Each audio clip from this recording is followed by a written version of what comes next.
Dr. Renato Yusulicu, Secretary of the Department of Science and Technology, our Tourism Secretary, Secretary Cristina Garcia Frasco, Dr. Sancho A. Mamora, DOST Undersecretary for Regional Operations, Engineer Romelin P. Cresvales, Director, DOST National Capital Region, Dr. Julius L. Llano Jr., Director, Philippine Textile Research Institute, fellow government employees, friends from the media, ladies and gentlemen, mabuhay at maligayang pagbabalik sa makasaysayang Intramuros.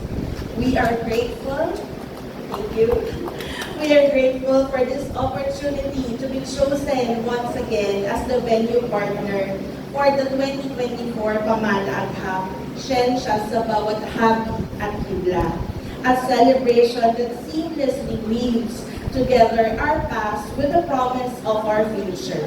Last October of 2023, we were honored to host the first ever Pamahalagham in Port Santiago, an event that beautifully showcased Filipino heritage through the lens of science.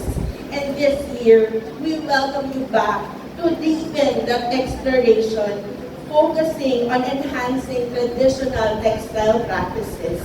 We are here to witness history, not just through words, but through the intricate patterns and vibrant colors of textiles, which are a testament to our rich cultural narrative. Intramuros, with its historic past and enduring charm, serves as the perfect backdrop for this celebration.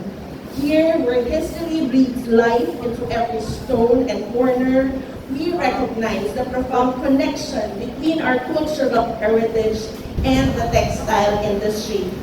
By integrating modern technologies and innovations with traditional practices, we believe that we can both preserve and propel forward our rich history, while also fostering the growth of our local communities.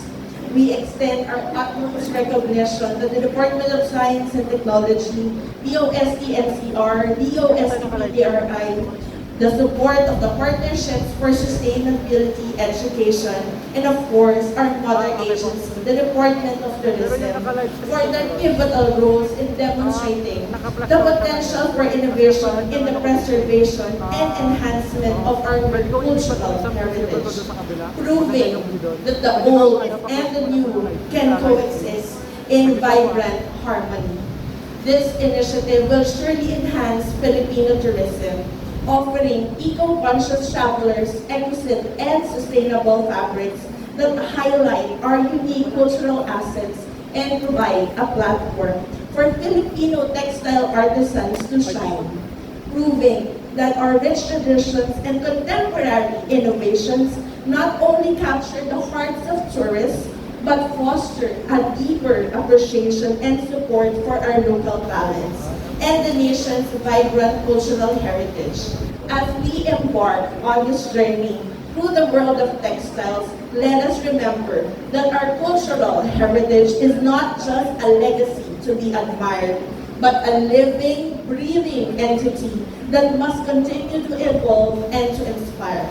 Kami po sa Intramuros Administration ay lubos ang pagsuporta sa makabuluhang proyektong ito, naway patuloy na magbigay inspirasyon ng pamahalagham sa paglinaw, pagunlad at pagsasama ng tradisyon at inobasyon para sa isang mas maliwanag at makakaugnay na kinabukasan.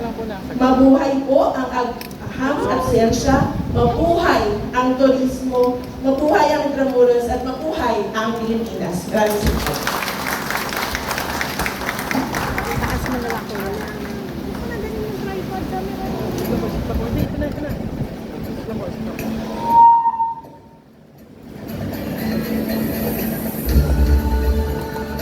Thank you so much, Attorney Joan, for your continuous support.